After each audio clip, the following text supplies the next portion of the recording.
Ela surgiu quando ninguém esperava. Uma presença feminina que não veio com espadas ou decretos, mas com um poder mais sutil, mais penetrante, o da sedução espiritual.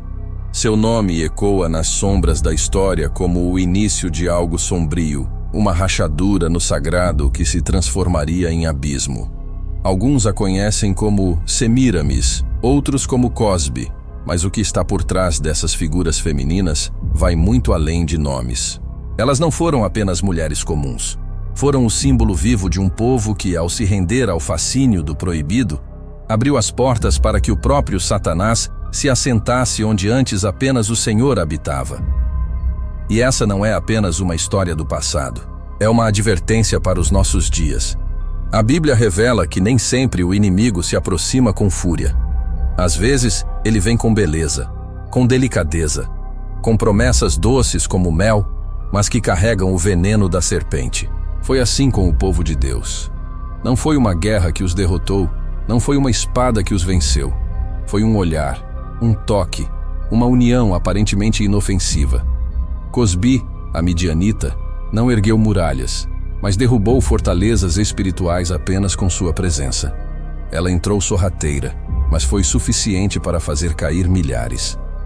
Quando o povo de Israel acampava próximo a Midian, eles já estavam sendo observados, não por exércitos, mas por uma estratégia invisível, uma trama espiritual arquitetada para corromper por dentro o povo escolhido. E funcionou. O livro de Números, capítulo 25, nos mostra uma das cenas mais sombrias da história de Israel. Enquanto Moisés intercedia pelo povo, uma parte da congregação se deixava levar por práticas pagãs, por prazeres carnais, por alianças impuras. Cosbi, filha de um dos líderes midianitas, foi trazida por Zimri, um israelita da tribo de Simeão, direto ao acampamento. Eles não se esconderam, eles desafiaram. Aos olhos de todos, diante do próprio tabernáculo, a mulher foi levada à tenda como símbolo da rebelião. Era o momento exato em que a praga de Deus já começava a cair sobre o povo. E por trás da aparência sedutora, havia algo muito maior acontecendo.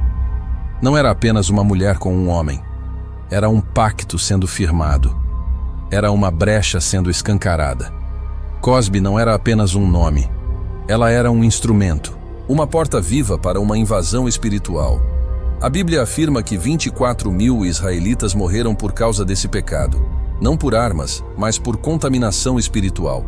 Era como se o céu tivesse fechado suas cortinas e a ira de Deus tivesse descido como fumaça entre tendas corrompidas. Mas por que isso aconteceu? Porque um povo que viu o mar se abrir, que foi alimentado com maná, que ouviu a voz de Deus no monte, caiu tão facilmente diante de um rosto bonito e de uma cultura pagã. Porque a sedução espiritual é o veneno mais perigoso. Não fere o corpo de imediato, mas destrói a alma lentamente. E essa história não está enterrada nas areias de Midian. Ela respira ainda hoje, porque o espírito que estava sobre Cosbi é o mesmo que se move silenciosamente em nossos tempos, infiltrando-se em igrejas, em famílias, em corações que um dia ardiam pela presença de Deus. Hoje, ele não precisa de tendas no deserto. Ele se aloja nas telas, nos relacionamentos, nos compromissos que fazemos sem consultar o céu, Aru. E assim como Zimri, muitos não percebem que estão levando para dentro de suas casas aquilo que foi enviado para destruir sua aliança com Deus. Mas essa não foi a primeira vez que uma mulher foi usada como isca para derrubar os fundamentos da fé. Muito antes de Cosbi, muito antes de Midian, surgiu uma figura envolta em mistério, cercada de lendas e temor, Semíramis. Seu nome não aparece diretamente nas escrituras, mas seu legado atravessa civilizações e culturas. Considerada por muitos como a mãe da idolatria, ela foi uma rainha da antiga Babilônia. Após a morte de seu marido, Nimrod, Semíramis ascendeu ao poder e introduziu práticas religiosas que substituíam a adoração ao Deus verdadeiro por um culto sensual, manipulador, baseado em imagens, festas e indulgências.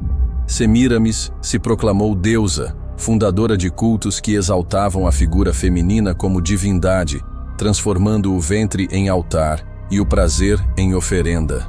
Ela estabeleceu o sistema de adoração que daria origem a religiões pagãs ao redor do mundo, misturando espiritualidade com desejos terrenos. Seu filho, Tammuz, fruto de uma suposta concepção milagrosa após a morte de Nimrod, foi apresentado como uma criança divina, nascido para ser adorado. Assim, Semíramis reconstruiu o Éden ao contrário. Onde antes havia pureza, ela plantou sedução. Onde havia adoração, ela colocou idolatria. E o mundo seguiu seu modelo.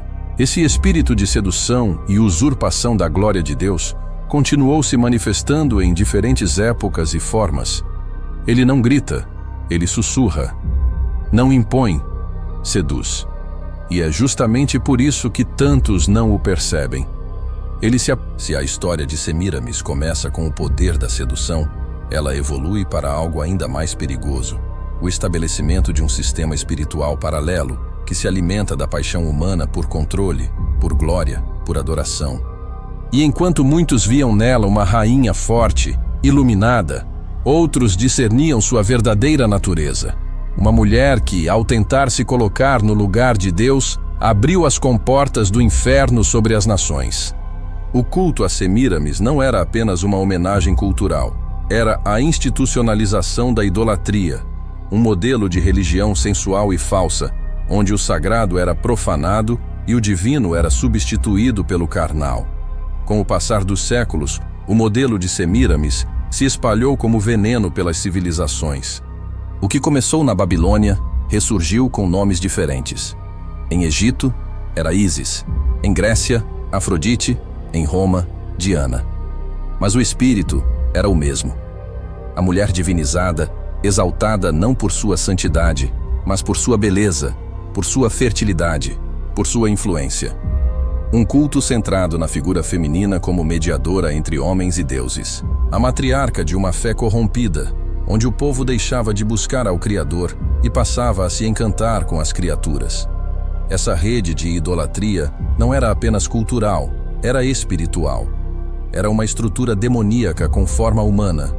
E se Semíramis foi a semente da idolatria universal, Cosbe foi sua expressão direta no meio do povo de Deus. O povo de Israel, chamado para ser santo, separado, inconfundível entre as nações, permitiu que o perfume de Midian entrasse em suas tendas. O escândalo de Cosbi não foi apenas o pecado de um homem e uma mulher. Foi a aceitação de uma aliança impura, onde o povo de Deus colocou o prazer acima da promessa. E a praga que os consumiu foi apenas uma sombra do julgamento que estava por vir se ninguém se levantasse para deter a corrupção. Mas houve um homem que não se calou. Finéias, filho de Eleazar, viu a profanação acontecendo diante dos olhos de toda a congregação e agiu. Com uma lança, ele entrou na tenda onde Zimri e Cosbi estavam e os atravessou com um único golpe. Seu ato foi violento, sim, mas foi também profético. Era Deus mostrando que a aliança não podia coexistir com o pecado, que o amor não pode tolerar o adultério espiritual. E naquele momento, a praga cessou. Mas a ferida já estava feita. O povo de Deus aprendera que a idolatria não começa com estátuas, começa com concessões. Essa é a mesma concessão que muitos fazem hoje. Quando uma cultura pagã passa a ser chamada de expressão artística, quando rituais idólatras são rotulados como tradição popular, quando a sensualidade é confundida com liberdade, o espírito de Semíramis continua operando, não com tronos visíveis, mas com influências silenciosas, em programas de TV, em letras de música, em discursos que exaltam a criatura e esquecem do Criador. E a cada vez que o povo de Deus tolera, consome, se cala, uma nova tenda é aberta para que Cosbi entre sem resistência. Jesus, ao escrever às igrejas no Apocalipse, advertiu sobre isso. Não foram apenas os pecadores que receberam repreensão, mas aqueles que toleravam o pecado. A igreja de Pérgamo foi acusada de seguir a doutrina de Balaão, que ensinava o povo a se prostituir e comer da comida sacrificada aos ídolos. A doutrina de Balaão é a estratégia antiga de corromper não pela força, mas pela sedução. E Cosbi foi parte desse plano. O pecado entrou pela tenda porque primeiro entrou no coração. A permissividade precede a queda. Sempre. E essa permissividade, quando não confrontada, se transforma em sistema, em religião, em dogma. Foi assim com Semíramis. Sua adoração atravessou séculos, disfarçada em diferentes nomes e formas. A imagem da mãe com o filho nos braços se tornou uma representação universal, adotada inclusive por sistemas religiosos que se dizem cristãos. Mas a raiz desse símbolo não está em Maria e Jesus, e sim em Semíramis e Tamuz. A religião babilônica foi camuflada, misturada, institucionalizada. E hoje, milhões veneram uma imagem sem saber que estão repetindo os passos do povo que se curvou diante de Cosbe. O mais inquietante é perceber que o sistema de Semíramis não apenas se infiltrou, mas se adaptou. Ele não se opõe diretamente ao cristianismo, ele o imita. Ele adota sua linguagem, seus rituais, seus calendários, mas troca o espírito. Tira a cruz do centro e coloca o homem. Tira o arrependimento e coloca o mérito. Tira a santidade e coloca o emocionalismo. É um cristianismo sem Cristo, uma fé sem cruz, uma salvação sem arrependimento. É a religião de Semíramis, reencarnada em templos modernos, mas a história não se detém no momento em que Semíramis ascende ao poder. O que se desenrola a partir dali é uma teia meticulosamente construída onde cada decisão, cada símbolo e cada aliança oculta estava carregada de um único objetivo: desviar os olhos do povo da verdadeira adoração e instaurar um novo centro espiritual. Um centro sombrio mascarado de divindade, mas envenenado desde sua origem. Enquanto muitos acreditavam estar honrando algo sagrado, estavam, na verdade, se ajoelhando diante de uma estrutura erguida sobre engano, luxúria e ambição desenfreada. Semíramis não apenas reinava com autoridade política, ela reinava espiritualmente, e sua influência ecoava mais fundo do que qualquer cetro poderia alcançar. Nas festas de adoração que ela instituiu, havia músicas, perfumes, banquetes, mas tudo tinha um subtexto. Os cânticos exaltavam sua imagem como a Mãe Celestial. Os sacerdotes dançavam em rituais inspirados na fertilidade e nos ciclos da terra, e as oferendas se tornavam cada vez mais grotescas. Com o tempo, animais deixaram de ser suficientes. O altar clamava por sangue humano. O povo, entorpecido pelas promessas de colheitas abundantes e bênçãos amorosas, não percebia o abismo para o qual estava sendo conduzido. E é nesse ponto que o espírito de manipulação de Semíramis se torna evidente. Ela sabia que a verdadeira escravidão não era a do corpo, mas a da alma. Ela criou símbolos que atravessaram gerações: estátuas com uma criança nos braços, coroas em forma de torres, estrelas de 8 pontas, todos ocultando uma mesma raiz. Aquilo que parecia maternidade era, na verdade, um disfarce para o culto da deusa. Aquilo que parecia proteção era um selo para a submissão espiritual. E o mais alarmante, esses símbolos, reciclados pela história, ainda aparecem até os dias de hoje, esculpidos em catedrais, gravados em moedas, celebrados em festas tradicionais. Semíramis não apenas seduziu sua geração, ela plantou códigos que se tornariam parte do DNA espiritual da humanidade, infectando séculos com uma mentira cuidadosamente maquiada. Enquanto isso, nos bastidores, sacrifícios continuavam. Crianças eram entregues nos braços de estátuas incandescentes, seus gritos abafados pelo som dos tambores. Sacerdotes e sacerdotisas se entregavam a orgias cerimoniais, afirmando que o prazer carnal os conectava ao divino. O templo central de Semíramis se tornou o coração de uma cidade corrompida, e de lá, toda uma rede espiritual se espalhava. E o mais chocante é que por trás de toda essa estrutura, ela afirmava ser mediadora entre o céu e a terra, canal de revelações, a verdadeira rainha dos céus. Aquilo que começara como uma fábula pessoal, agora se tornava uma religião global. E então surge um fenômeno ainda mais perturbador. Quando profetas do Deus verdadeiro se levantavam para confrontar tais práticas, o povo não apenas resistia, eles os ridicularizavam. A doutrina de Semíramis havia enraizado tão profundamente que a verdade agora parecia uma heresia. Os mensageiros eram perseguidos, torturados e até mortos. A idolatria, antes algo externo, havia se tornado parte da identidade coletiva. Aquilo que deveria ser combatido passou a ser protegido, e isso nos revela algo crucial. A maior arma de Satanás não é o ataque direto, mas a imitação. Ele não aparece com chifres, mas com coroas. Ele não invade o templo, ele constrói o seu próprio.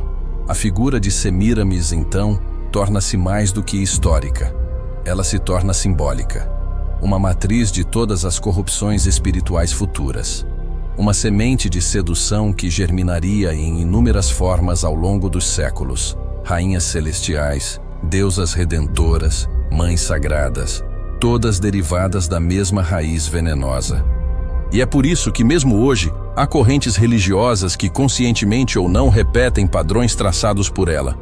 Estruturas hierárquicas de poder espiritual, mediações humanas entre Deus e o povo, símbolos de maternidade usados para substituir a autoridade divina. Tudo isso tem origem naquela mulher que ousou se sentar no trono de Deus, não com temor, mas com desejo de ser adorada. E enquanto o tempo passa, uma pergunta se torna inevitável. Se essa estrutura foi plantada no passado, ela já foi de fato desfeita?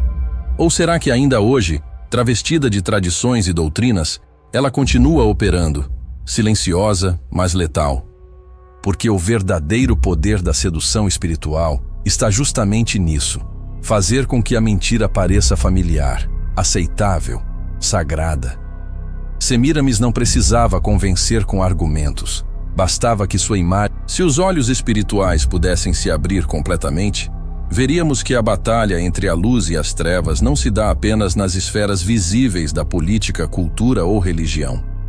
Ela se trava nos detalhes, nos símbolos que ignoramos, nas celebrações que herdamos sem questionar, nas imagens que veneramos sem entender. Semíramis pode ter morrido como figura humana, mas o espírito que a inspirava continua buscando tronos vazios. E onde há ignorância espiritual, há espaço para esse espírito reinar disfarçado. O engano mais eficaz é aquele que se mascara de piedade. E é exatamente isso que torna o legado de Semíramis tão perigoso. Ele não se apresenta como mal, mas como beleza, devoção e até mesmo fé. As Escrituras nos alertam, em Apocalipse 17, sobre uma mulher montada sobre uma besta escarlate. Ela é descrita como vestida de púrpura e escarlate, adornada com ouro, pedras preciosas e pérolas, tendo na mão um cálice de ouro cheio das abominações e da imundícia da sua prostituição. E em sua testa, um nome: Mistério, Babilônia, a Grande, a mãe das prostituições e das abominações da terra. Essa figura não é um símbolo qualquer. Ela é a personificação do sistema religioso que nasceu com Semíramis, um sistema baseado na substituição da verdade por versões corrompidas, na sedução espiritual que conduz à idolatria institucionalizada. Essa mulher é a continuação viva do espírito de Semíramis, em sua forma mais sofisticada. E o mais assustador não é que esse sistema seja rejeitado pelo mundo, é que ele será amplamente aceito, admirado, venerado. Será visto como a solução espiritual que unifica, que acolhe, que celebra o amor acima da verdade. Tudo em nome de uma falsa unidade que despreza os fundamentos bíblicos. A prostituição espiritual começa quando trocamos a fidelidade à palavra por conveniência cultural, quando passamos a aceitar o que agrada, ao invés de buscar o que santifica. A Babilônia do Apocalipse não será construída por ateus, será construída por religiosos, por líderes espirituais que trocaram o trono de Deus pelos aplausos dos homens. E assim, o trono continua em disputa. Em cada geração, uma nova tentativa de usurpar o lugar do Altíssimo. Mas não com guerras ou golpes, e sim com sorrisos, canções, monumentos e festivais. O engano se faz palatável. As multidões cantam, erguem as mãos, mas seus corações estão rendidos a outro senhor. E essa é a maior tragédia. Não que Satanás queira ser temido, mas que ele queira ser adorado. Semíramis foi o primeiro modelo bem-sucedido dessa adoração disfarçada. Ela não exigiu sacrifícios à força. Ela ofereceu recompensas espirituais, prosperidade, fertilidade, proteção. Tudo em troca de adoração. Tudo em troca de silêncio diante da verdade. E se olharmos ao redor, veremos que as estratégias mudaram pouco. A teologia do entretenimento, os templos centrados em personalidades carismáticas, as doutrinas adaptadas ao gosto do público. O que era um altar sagrado virou palco. O que era sacrifício virou performance. A herança de Semíramis se infiltra onde a vigilância se ausenta. Por isso Jesus advertiu: vigiai, porque não sabeis a hora. Vigiar não é apenas esperar o fim dos tempos. É discernir quem está tentando sentar-se no trono agora. É reconhecer quando a adoração saiu do centro e se tornou periferia da vaidade humana. E nesse cenário, o papel do remanescente fiel torna-se ainda mais urgente. Porque se o mundo está se rendendo a uma nova versão de Semíramis, polida, moderna, eclesiástica, alguém precisa romper o encanto. E não será com discursos inflamados, mas com santidade silenciosa. Não será com argumentos teológicos, mas com vidas que ardem de verdade. O testemunho de uma geração que não se curva, que não negocia, que prefere ser chamada de fanática do que ser seduzida por Babilônia. O povo que Deus procura não é aquele que repete doutrinas, mas aquele que vive como se ele fosse tudo. A mulher do Apocalipse, vestida de glória falsa, ainda cavalga pelas ruas espirituais do mundo. Ela seduz reis e comerciantes, políticos e sacerdotes. Sua influência é global, mas seu destino é selado. O trono que ela tenta imitar será ocupado por aquele que vem com olhos como chama de fogo. E quando ele voltar, não haverá mais espaço para meias-verdades, para adorações híbridas, para alianças mornas. O julgamento será completo. E a pergunta que restará é: onde estivemos quando o espírito de Semíramis voltou a reinar? Porque há uma guerra invisível em andamento, e o campo de batalha não é Jerusalém, nem Babilônia, nem Roma. É o coração humano. É ali que o trono está. É ali que Deus deseja habitar. Mas se não for ele, será outro. Não existe, mas a batalha ainda não terminou. Pois enquanto o espírito de Semíramis continua se disfarçando sob mantos de espiritualidade aceitável, seus altares são erguidos nas intenções humanas. A idolatria moderna não exige que as pessoas esculpam imagens ou acendam incensos. Ela apenas precisa que se troque a centralidade de Cristo por qualquer outra coisa: ministério, carisma, emoção, ativismo ou relevância. E quando o trono de Deus é deslocado do centro da vida, Semíramis se ergue novamente com outro nome, outra face, mas com o mesmo veneno. O engano é sofisticado. Ele não entra pela porta da heresia, mas pelo corredor do costume. Ele se disfarça em celebrações herdadas, tradições mantidas sem exame, frases repetidas como mantras. Poucos percebem que muitos rituais que hoje parecem culturais têm raízes espirituais profundas. E essas raízes remontam aos cultos da Rainha dos Céus. No livro de Jeremias, capítulo 7, Deus condena os israelitas por oferecerem bolos e incenso à Rainha dos Céus, provocando a ira do Senhor. Aquilo não era apenas uma superstição, era uma aliança espiritual com o trono do engano. E quando o profeta confrontou o povo, a resposta foi reveladora: faremos conforme tudo o que prometemos. Ofereceremos incenso à Rainha dos Céus e derramaremos ofertas de bebidas para ela, como nós, nossos pais, nossos reis e nossos líderes fazíamos nas cidades de Judá e nas ruas de Jerusalém. O culto a Semíramis não apenas resistiu ao tempo, ele foi defendido com zelo, como se estivesse enraizado na identidade do povo, como se fosse mais confortável manter o pacto com o engano do que romper com gerações de religiosidade corrompida. Essa é a marca de toda falsa adoração. Ela cria raízes emocionais. Ela se associa à memória, à tradição, ao sentimento, e por isso é tão difícil confrontá-la. Romper com Semíramis, hoje, exige coragem não apenas teológica, mas relacional. Significa enfrentar o olhar desaprovador de uma multidão que prefere a estabilidade da ilusão a inquietação da verdade. E por isso, a maioria se cala. E o trono, que deveria ser ocupado por santidade, é substituído por consenso. Mas há uma esperança. Sempre houve um remanescente.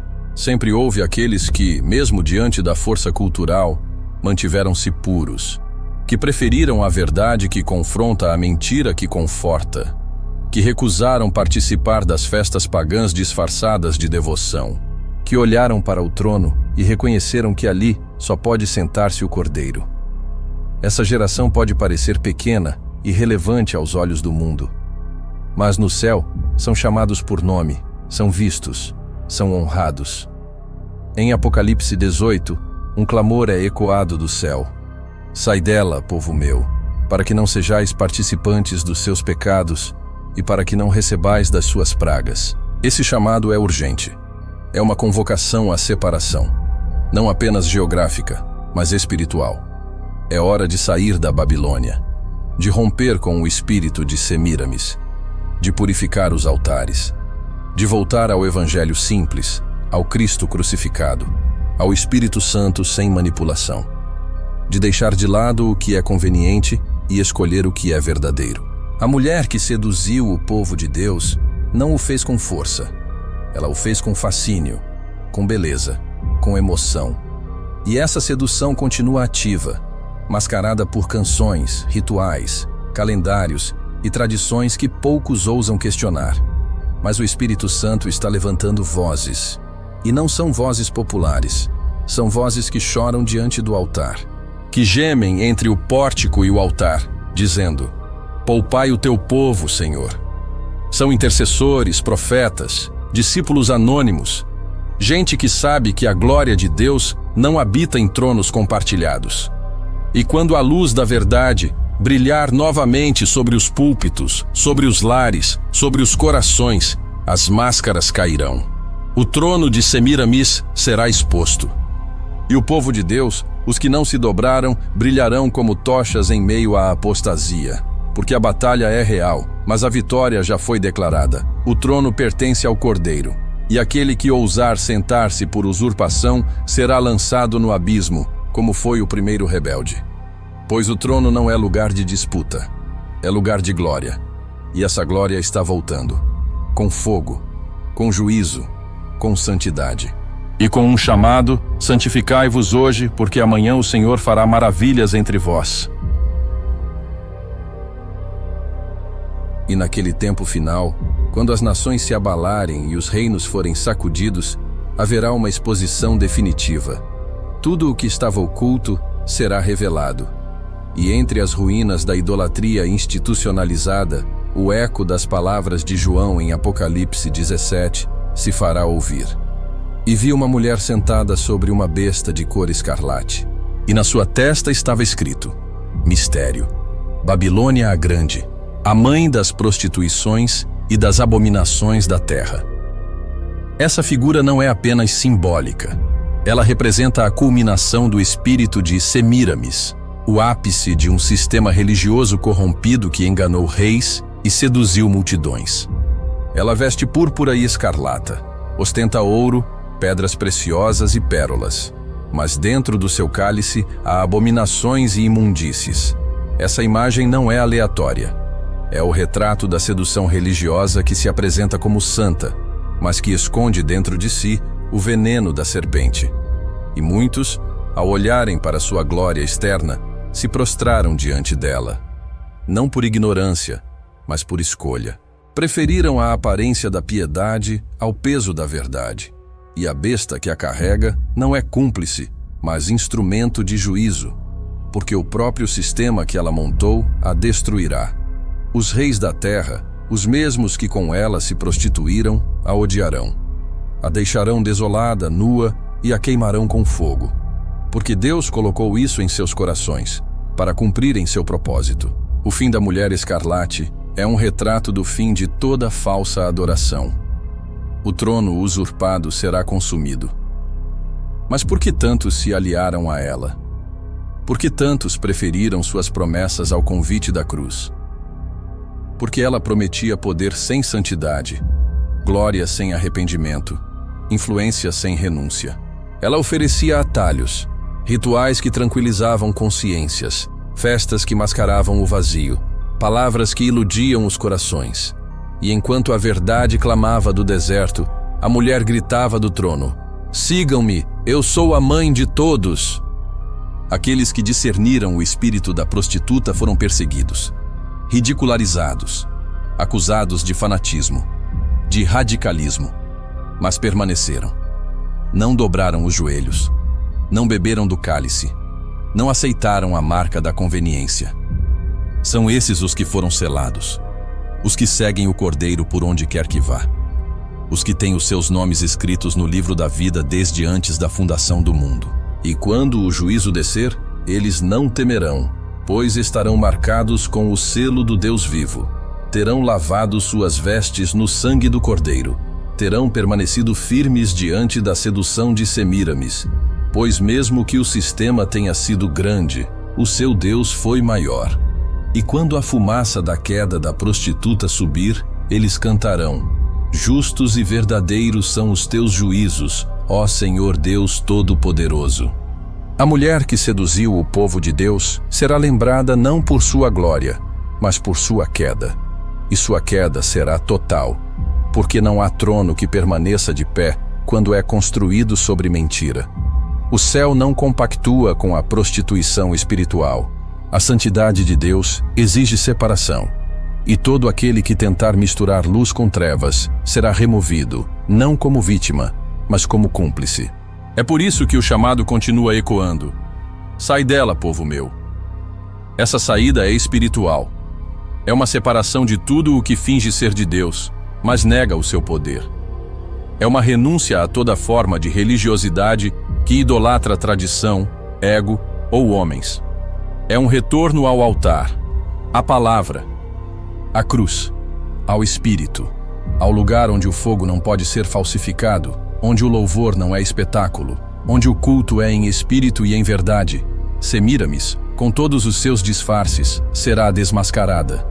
E os que beberam do seu vinho sentirão o amargor do juízo. Mas os que se mantiveram fiéis verão o Rei em sua beleza. Verão o trono verdadeiro, não feito por mãos humanas, um trono eterno, sustentado por justiça e verdade. E diante desse trono não haverá mais sedução, apenas glória. A história da mulher que seduziu o povo de Deus não termina com ela. Termina com o povo, com aqueles que resistiram, com os que entenderam que o trono não é lugar de disputa, mas de entrega, com os que se santificaram mesmo quando tudo à sua volta gritava para ceder. E esses, sim, reinarão com Cristo. Pois quem vence a sedução do trono é digno de sentar-se com o Rei. E o tempo está chegando. A linha está traçada. A separação está em curso. E cada um precisa decidir: continuar nas sombras de uma religião sensual e adocicada ou caminhar rumo à luz incômoda da verdade eterna. A mulher do cálice será lembrada, mas os santos de disfarçadas de revelação. E o mesmo espírito que agiu em Semíramis se manifesta em sistemas, ideias e pessoas que se levantam contra o conhecimento do Deus verdadeiro. É por isso que a batalha nunca foi apenas entre nações, mas entre a verdade e a sedução, entre o cordeiro e a besta, entre a noiva fiel e a mulher da prostituição. A Bíblia não nos apresenta esses personagens apenas como símbolos distantes, mas como realidades espirituais que colidem todos os dias. E é por isso que cada um precisa decidir de que lado estará. A sedução da mulher é sutil. Ela não se impõe com espadas, mas com alianças, com doutrinas que parecem piedosas, mas negam o poder, com promessas que apelam à carne enquanto afastam do espírito, com aparência de luz, mas essência de trevas. E muitos, iludidos pela beleza do cálice, têm bebido da sua abominação sem sequer perceber. Têm se afastado do altar enquanto cantam canções ao nome de Deus. Mas Deus não divide sua glória. Ele não aceita alianças duplas, não compactua com louvor profano. E por isso, o tempo da separação chegou. Não como ameaça, mas como revelação. Porque não haverá meio termo no dia do juízo. Aqueles que caminharam com a mulher serão julgados com ela. Aqueles que se santificaram ao Senhor serão recebidos por Ele. E tudo isso nos leva de volta ao trono. Aquele que a mulher tentou imitar. Aquele de onde o Cordeiro reina. Aquele diante do qual toda língua confessará e todo joelho se dobrará. Esse trono é o centro do universo espiritual. Não é decorativo. É o lugar de governo absoluto. E ao redor dele, não há espaço para vaidade, idolatria ou corrupção. Somente santidade. O convite do céu ainda está aberto. Mas ele exige renúncia, exige discernimento, exige coragem. É mais fácil seguir a multidão, mais cômodo manter-se na aparência, mais vantajoso, humanamente, aliar-se aos sistemas dominantes. Mas o fim dessas escolhas será amargo, porque quando os céus se abrirem e o Filho do Homem vier em glória, os véus cairão, e toda aliança falsa será exposta à luz da verdade. A mulher que seduziu o povo de Deus será julgada não apenas por suas ações, mas pelo coração daqueles que a seguiram. Porque todo o sistema só permanece enquanto encontra cúmplices. E é por isso que o juízo será coletivo. E será justo, porque Deus não olha a aparência. Ele sonda os corações. Ele pesa intenções. Ele separa o trigo do joio, a noiva da impostora, a fidelidade da conveniência. E agora, diante desta verdade, o que faremos? Continuaremos bebendo do cálice da mulher escarlate ou vamos correr para a fonte de águas vivas? Permaneceremos sentados em tronos de orgulho ou vamos nos prostrar diante do verdadeiro Rei? Essa escolha não é para amanhã, é para hoje, é para agora. Porque os céus estão em silêncio, mas não estão indiferentes. Eles esperam, eles observam, eles registram. Que esta mensagem encontre corações sensíveis, que provoque arrependimento, que acenda a chama da vigilância, que desperte a noiva, porque o tempo da festa se aproxima, e quando a trombeta soar, não haverá mais tempo para escolhas, somente para consequências. Que sejamos achados fiéis, que não nos contaminemos, que não nos prostremos, que não nos vendamos, porque o sangue do Cordeiro nos chamou para mais, para reinar com Ele, para estar diante do trono que nenhum inimigo poderá derrubar. Se esta mensagem falou com você, se algo dentro de você foi tocado por essa verdade, eu te convido agora a se posicionar. Deixe seu like neste vídeo para que ele alcance mais pessoas. Inscreva-se no canal e ative o sininho para não perder nenhuma nova revelação. Compartilhe com quem precisa ouvir isso. Faça parte dessa missão de espalhar luz em meio às trevas.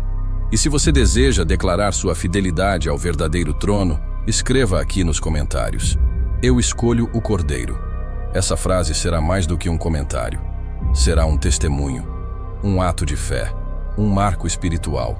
Porque enquanto o mundo se curva diante de tronos falsos, nós proclamamos: há apenas um trono eterno, e nele está sentado o Rei dos Reis. Que o Senhor te fortaleça, te guarde e te prepare. Até a próxima revelação.